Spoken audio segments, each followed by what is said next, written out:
Hello guys, it's 899 here and welcome to State of Origin team predictions. We did New South Wales a couple of days ago. Now it's to go north and see who I think Queensland should select for game one or just the series in general. Obviously, Queensland are coming off the win last year in the decider. They need, personally, I think, for them, with the momentum they have, they don't really have that many injuries to most of their top players. This is a series where they just get it done in the first two games. Don't have a decider in game three. I'm not going to say sweep, but, you know, I think Queensland should be able to, with this, just try to wipe it out and get down past the first two matches. It's going to be hard to pick the Queensland team. There is a lot of players and positions up for contention. There's a few that are pretty easy, but we'll see what we go. So fullback is one of these examples of being a very contentious position. It's got, obviously, you got players like Kalen Ponga who could probably slip in there, but depending on how he's going, his injury might be a little bit of a problem. Who knows? You've got Tabwai Fado's going to be in there as well. Reece Walsh is another contender. AJ Brimson, Jaden Campbell. There is a lot of good players that you can put in fullback. And personally, the way I'm seeing it, I think the battle's between Hamiso Tabwai Fado and Reece Walsh. And I just have Reece Walsh just about scraping into being the starting fullback for the Queenslanders. I do feel like Tabwai Fado probably will make an appearance somewhere during the series, but I just think Reece is probably going to be the workhorse that goes along for the rest of the for the whole series. Now we go on to wingers, and I'm going to go with on the right hand side. We're going to go with Xavier Coates from the Melbourne Storm, and on the two, probably one of the scariest players in rugby league. It is Selwyn Cobbo from the Brisbane Broncos as well. I mean, what's not to like about them? Like, they're both very fast. Selwyn's got a lot of that strength. I mean, and out of all the players in terms of wingers, because there is a lot of players you can pick.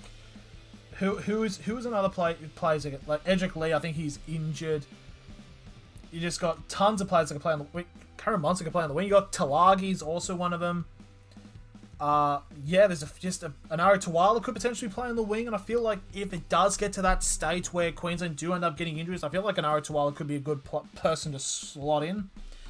Now we go into the centres for Queensland, and it's going to be Kurt Capewell on one side, and it's got to be Dane Gagai. I mean, yes, I know the whole meme about Dane Gagai doesn't perform at club level, but will for certain perform for Queensland. That's just how it is. I think lining him up along Coates' side and having Capewell and Cobbo on the other, I think it's going to be very decent attack for Queensland.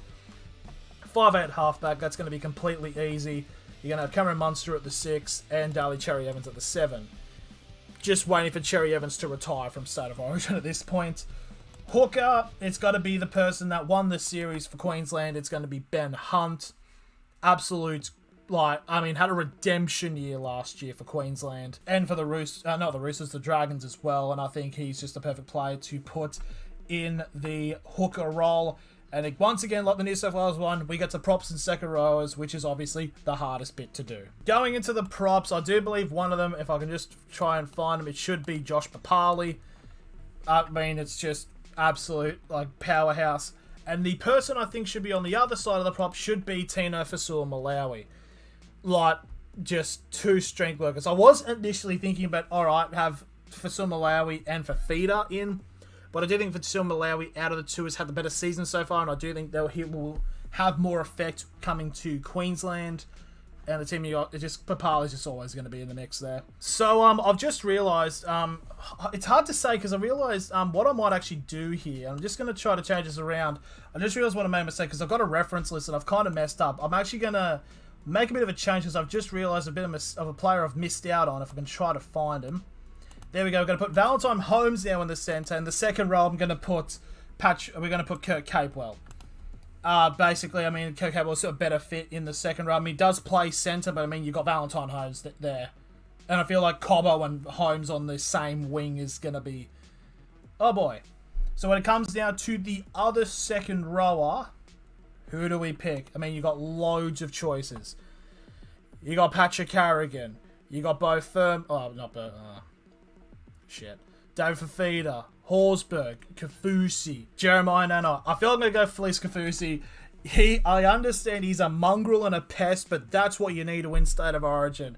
Absolute I mean, if he's going to do big barging tackles like he's been doing for the Dolphins, I feel like a lot of Queensland would much rather him do it against the Blues. So that is who we're going to be having in the second row. And at lock, I'm going to have, it's going to be interesting. I'm not really sure if he actually plays at lock, but it says he's able to do it. The Wally Lewis player of the series from last year, Patrick Carrigan, obviously was the 17, I believe, during the series last year. Came off the bench, absolute workhorse, and I do think he deserves to be getting a start playing at lock.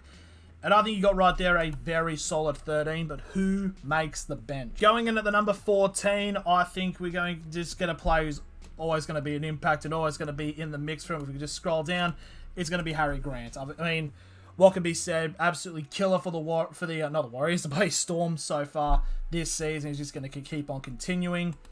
Now it comes to the second back substitution, because there's a lot of players you could potentially pick from. It's hard to say. It's really hard to think about. Honestly, I think this is where you actually bring on Hamiso Tabuai-Fidow. I feel like he can be a player that just switches on when he comes on as an impact. I feel like out of all the players for the backs that can become on as impact subs, I think Hamiso Tabuai-Fidow should be.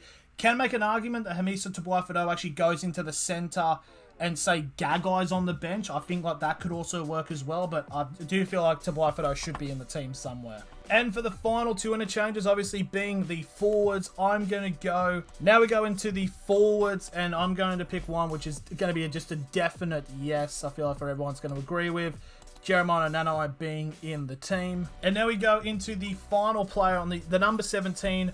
I'm going to make a vouch for it. It's another North Queensland player, Ruben Cotter. I think he is going to do very well, do his bit when coming onto the field, a bit of North Queensland action in there, and yeah, I mean, that's how I would pick the Queensland team. I don't really want to say this team would go 3-0, but I think this team could probably do. Anyways, who do you guys have in your Queensland selections? Let me know in the comments below. Thank you all very much for watching, and I will see you all later.